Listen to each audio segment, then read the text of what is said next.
Okay, so one thing I want to mention is that I was noticing a lot of people with their Rapt Lites are saying they're exploding, okay? And the best thing I can come up with, and this is what Jonas has said too, is that you don't need to be afraid of the screw, okay? So if I had the screw all the way out, the screw is the weak point, all right? And what that means is when you're building something, machining, otherwise and stuff, you want something to be the weak point that's easily replaceable, right? You don't want it to be like the plates or the body or something like that. You just want it to be a dumb little something that you can just get another one of, right? So this is what will break if too much force is applied, but it can take a lot more force than I think some people realize. So if you are screwing this in, the screw is out and you can go in, and now it's starting to get to the point where it's tight. And now I think some people might have just stopped right there.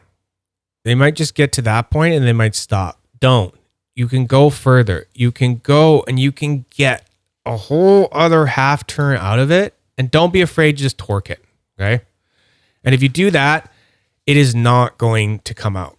It's going to be torqued to the point where if you go to take it out, you actually have to apply a bit of pressure to get it out, but it can take it. Okay. It is a metric screw and it has a very dense thread pattern. So it's going to be okay. So I just wanted to put that out there as a little disclaimer thing going on there for that. Okay, cool.